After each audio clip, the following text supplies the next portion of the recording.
환율이 이제 1,500원 시대가 도래를 했습니다. 그리고 주식시장도 지금 굉장히 위아래로 급등락이 굉장히 심하죠. 그리고 이제 무엇보다 지금 채권 금리마저 급등을 지금 하고 있는 상황입니다. 부동산은 아직 이제 겉으로는 굉장히 조용해 좀 보이죠. 물론 이제 양도세 중과세에 종료되는 부분들이 있다 보니까 그거에 대해서 약간의 시장이 영향은 있지만, 그렇다고 해서 최근 금융시장에서 벌어지고 있는 이런 어떤 위험 신호들이 당장 부동산 시장에 뭔가 긴박한 신호를 주는 상황은 아닌 것 같습니다. 자, 오늘은 환율 1,500원의 충격이 부동산 시장에 어떠한 순서로 번질 수 있는지 쉽게 정리해 보도록 하겠습니다. 환율 1,500원은요, 단순한 환율 뉴스가 아니라 채권 금리의 상승, 그리고 이로 인한 대출 비용의 증가, 매수 심리의 위축으로 이어지는 연쇄 충격일 수 있다라고 보시면 될 것 같고요. 부동산은 가격보다 심리와 거래가 먼저 반응을 한다라는 점입니다. 그러면 지금 현재 시장의 흐름도를 잠깐 말씀을 좀 드리면, 환율이 이제 급등을 하고 있죠. 1,500원 정도 지금 하고 있는데, 이렇게 되면은 외국인들의 자금이 계속해서 이탈을 하게 됩니다. 그래서 최근에도 주식시장을 보면은 외국인들이 2월달, 특히 3월달 들어서 외국인들의 자금이 굉장히 빠르게 지금 이탈하고 있는 것을 알 수가 있고요. 이를 통해서 증시가 하락을 하게 됐고, 또 채권 금리는 올라가고 있고, 이로 인해서 대출 비용이 또 증가를 하게 될 거고, 이는 또 결국에는 부동산 매수에 대한 심리 위축을 불러올 수 있다. 이렇게 흐름을 정리해 볼 수가 있겠습니다. 그러면 왜 이렇게 환율 1,500원이 특별한 가격대인지, 그리고 여러분들 기억하시겠지만 정부에서도 뭐예요? 항상 1,500원 근처만 보면은 그때는 적극적으로 항상 환율에 대한 어떤 방어를 하려고 정말 많은 노력들을 했던 거를 알 수가 있습니다. 그래서 1,500원이 굉장히 특별한 가격인데, 이거는 뭐냐면 17년 만에 다시 보는 구간입니다. 그래서 우리가 기억하기도 싫은 이 금리 위기 때 2008년 이후로 지금 처음으로 1,500원대의 환율을 찍었다라는 거, 이게 이제 굉장히 특별한 부분이 아닐 수 없고요. 자, 시장의 신호는 뭐예요? 아, 이거는 뭔가 평온한 상황이 아니다, 뭔가 좀 이상한 거 아니냐, 사람들의 불안 심리가 조금씩 올라오고 있는 심리적 인계치, 즉 시장 참가자들이 뭔가 지금 대한민국 경제가 뭔가 이상한 거 아니야? 이런 불안 신호로 받아들일 수 있다는 겁니다. 이러한 부분들은 단순히 환율 상승이 아니라 시스템 위험 신호라고 또 해석할 수도 있겠습니다. 그리고 이제 주식시장이 굉장히 발빠르게 반응을 하는데요. 외국인 자금들이 어떻게 보면 이 환율 상승으로 인해서 위험 자산을 회피해서 빠르게 지금 이탈을 하고 있는 이런 상황들이고요. 요즘에 보면은 거의 조 단위로 팔고 있는 것 같아요. 매일매일 팔고 있는 금액이 뭐 1조, 2조, 뭐 3조, 4조 이런 식으로 지금 매도를 하고 있는 것 같습니다. 그리고 이제 이런 부분들이 즉각적으로 또 시장에 반영도 되고 있는 것 같고요. 그런데 이런 금융시장의 이 급박한 최근의 움직임들이 왜 이렇게 부동산 시장에는 당장 영향을 미치지 않을까요? 거기에는 부동산이 다른 이유가 몇 가지가 좀 있는데요. 첫째는 주식은 하루에도 뭐 엄청난 거래가 일어나잖아요. 근데 부동산 같은 경우는 거래 빈도 자체가 주식보다는 굉장히 훨씬 낮습니다. 그리고 이제 참여자들의 심리가 있는 거죠. 부동산이라는 건 내가 주식처럼 이렇게 거래 부담이 별로 없이 막 이렇게 사고 팔 수 있는 자산이 아니에요. 매수자도 매도자도 당연히 신중해질 수밖에 없고, 그래서 당장의 어떤 이런 흐름에 당장 집을 팔거나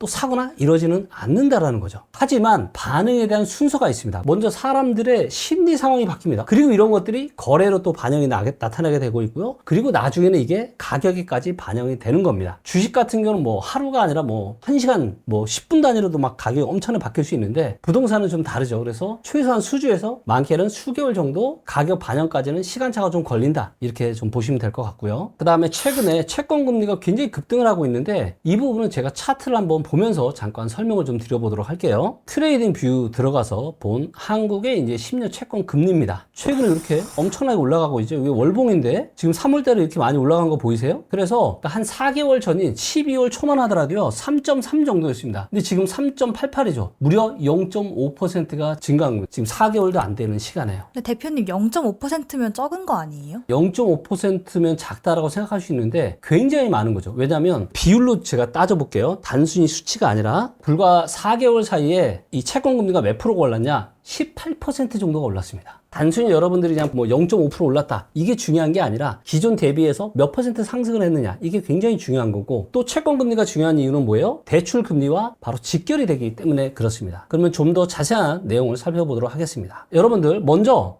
기준금리와 대출금리는 다릅니다. 아니 뭐 기준금리 오르지 않았는데 그럼 대출금리 안 오르는 거 아니냐, 이렇게 생각하실 수 있는데요. 한국은행 기준금리만 보시는데 실제로 우리가 받는 주택담보대출은요 채권금리에 더 직접적으로 연동이 됩니다. 그래서 국고채 주택이나 은행채 금리가 상승을 하게 되면요, 주택담보대출과 연동이들이 이 코픽스가 상승을 해요. 그러면서 주택담보대출 변동금리가 상승을 하게 되는 겁니다. 자, 근데 현재 상황이 어떠냐? 이제 10년물 국채 수익률이 지금 21개월 만에 지금 최고치입니다. 거의 지금 4% 가까이 가고 있고요. 은행채 금리도 이미 상당폭 상승을 했습니다. 변동금리가 이제 3% 후반에서 4% 초반까지 이렇게 올라온 상황이고요. 그러면 구체적으로 이게 금리가 이렇게 바뀌게 되면 어떻게 되는지 제가 한번 계산을 한번 해봤습니다. 집값이 5억 원이라고 치고 대출 3억 원, 그래서 LTV 60%로 했을 때 그럼 3.5%면은 연간 이자가 이제 1,050만 원인데 4.5%가 되면은요, 연간 1,350만 원이 됩니다. 월간 이자가 87만 원에서 얼마로 증가하는 거예요? 네, 112만 원으로 증가하는 겁니다. 25만 원 정도 증가하는 거죠. 뭐 25만 원 그렇게 큰 금액이 아닐 수도 있지만 호주머니 사정 요새 빠듯하시죠? 근데 거기에서 추가적으로 매달 내가 25만 원씩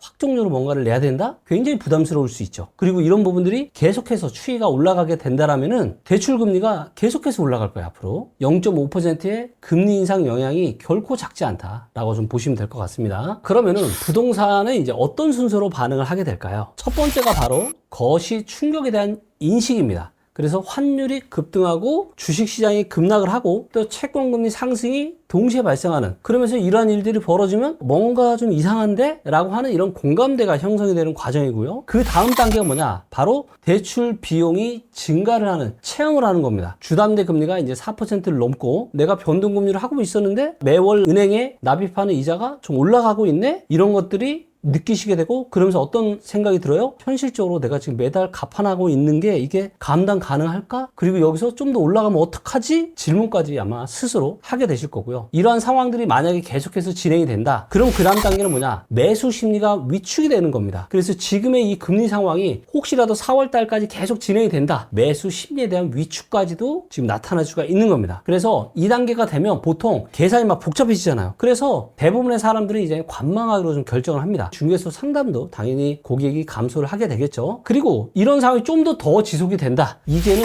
거래량이 감소를 하게 됩니다. 심리가 빠르게 식고요. 그때는 실제 거래가 급격히 또 줄어들 수가 있습니다. 하지만 아직은 가격이 안 빠질 수 있는 거죠. 사려는 사람은 관망하고 있고 팔려고 하는 사람도 양도세 여기에 대한 부담이 없는 분들이라면 뭐 당장 뭐 아직 급하게 팔아야 될 이유는 잘 모르겠어 라고 생각할 수도 있기 때문에, 하지만 분명한 건 뭐예요? 바로 거래량 감소는 명백하다라는 겁니다. 그래서 이 거래량 감소가 실제로 우리가 현실에서 파악할 수 있는 아주 빠른 신호라고 보면 될 것 같고요. 이런 부분들은 향후에 4월달, 5월달 거래량 지표들을 보게 되면은 저희가 아마도 체크가 가능할 것 같습니다. 자, 근데 여기에서 주의하실 부분들이 또 있는데요. 그건 뭐냐? 지역별로 차별화될 수 있다는 겁니다. 그래서 모든 지역이 환율이 올라가고 채권금리가 불안하다고 모든 지역이 다 똑같이 반응을 하지는 않는다라는 겁니다. 그래서 좀 민감한 지역도 있고 잘 또 버티는 그런 지역들도 있고요. 그러면 여기까지 제가 말씀드리면, 대표님 저는 제가 저희 지역이 고평가인지 저평가인지를 알 수가 없어요. 그렇죠? 공급 물량은 뭐 다른 플랫폼 가서도 볼 수 있는데 고평가인지 저평가인지는 리치고에서밖에 볼 수 없죠. 그래서 이 부분 관련해서도 조만간 컨텐츠를 준비할 테니까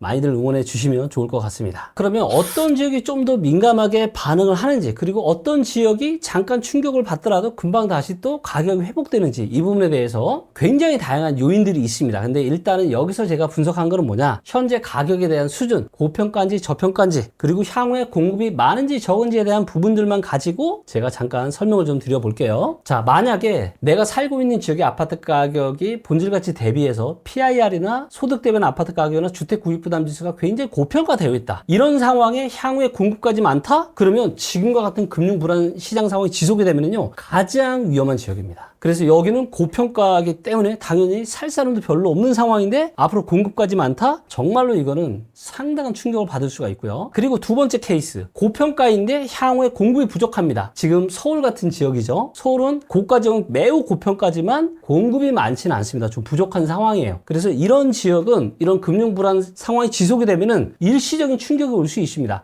근데 혹시라도 금융위기 같은 이런 좀 정말 큰 충격이 온다. 그때는 한 6개월에서 1년 이상 상승장 충격이 있을 수 있고요. 하지만 그럼에도 불구하고 공급이 작기 때문에 이 전세 가격은 또 빠르게 꾸준하게 아마 상승을 또 하게 될 거고요. 심리적으로도 좀 더 빠르게 회복될 가능성이 있다라고 좀 보시면 될 것 같습니다. 자, 그리고 세 번째는 뭐예요? 저평가인데 향후에 공급이 많은 지역입니다. 그래서 가격이 비싸진 않은데 앞으로 공급이 많아요. 그렇기 때문에 이런 지역들은 전세 가격이 또 당장 상승하기 또 쉽지 않겠죠. 저평가긴 하지만 공급이 많다 보니까 이런 지역은 단기간 내에 또 어떤 큰 상승을 하기가 쉽지 않은 그런 상황이라고 보시면 될 것 같고, 마지막으로 가장 좋은 거, 거기가 어디냐? 바로 저평가이면서 향후 공급이 부족한 이런 지역들이 중장기적으로 가장 큰 기회가 있을 가능성이 높고, 제가 말씀드리지만 이런 지역들이 어디예요? 바로 이런 지역들이 상당수 지방이다. 그래서 제가 지금 이 영상 촬영하고 있는 게 지금 3월 24일인데 제가 3월 28일, 3월 29일, 그래서 요번 주 주말 그리고 또 다음 주 주말에도 지방을 계속 돌아다니면서 그 지방 부동산 시장에 대한 전망 강연을 제가 또 할 예정이에요. 그래서 이 영상 고정 댓글에 신청을 하시면 좋을 것 같고요. 이번 주 3월 28일과 3월 29일은 어디를 가냐? 제가 부산, 그 다음에 경남 창원, 그 다음에 대구를 갑니다. 그래서 이 지역에 대한 전망 강의를 하면서 대한민국에서 그러면 현재 저평가이면서 공급이 작으면서 가장 또 호재가 있는 지역이 어딘지, 그래서 리치고 김기훈이 현재 지금 시점에서 투자 1순위로 꼽는 지역이 어딘지, 그래서 이런 부분에 대한 내용까지 제가 강의를 하니까, 그리고 여러분들 참가비 1만원, 그러니까 노쇼가 너무 많다 보니까 참석비 1만원 받고 있으니까 이 부분 참고하셔서 많은 분들 신청하셔서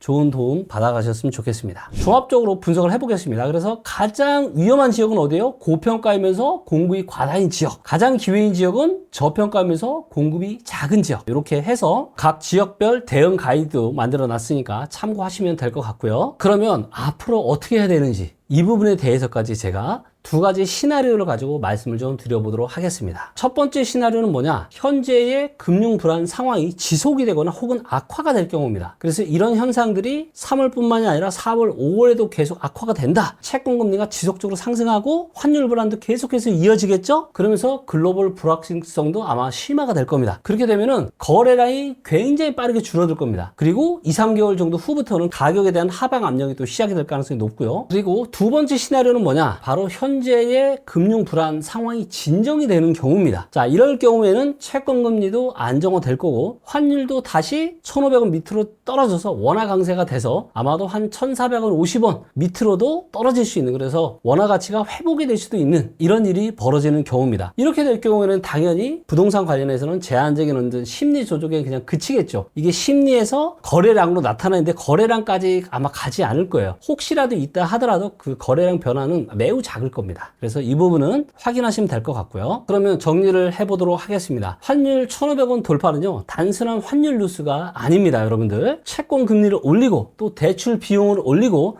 집을 사려고 하는 사람들의 계산을 굉장히 복잡하게 만들 수 있는 연쇄적인 충격이라는 걸 꼭 명심하셨으면 좋겠습니다. 주식은 이미 먼저 흔들렸고요. 부동산은 가격보다 매수 심리, 거래량, 관망세가 먼저 반응을 합니다. 그래서 지금 중요한 건 뭐 집값이 언제 떨어지냐가 아직은 아닙니다. 그래서 내 지역의 고평가나 저평가 수준은 어떤지, 또 향후에 공급은 있는지, 또 그리고 호재가 있는지 없는지, 이런 부분들을 가지고 종합적으로 판단을 좀 하시면 좋을 것 같습니다. 오늘 내용은 여기까지고요. 이 영상을 보시고 여러분들 동네 주변의 상황이나 이 영상에 대한 내용에 대해서 함께 댓글로 함께 해주시면 많은 분들에게 도움이 될 것 같습니다. 조만간 또 오프라인 강연장과 유튜브에서도 계속 찾아뵙도록 하겠습니다. 감사합니다.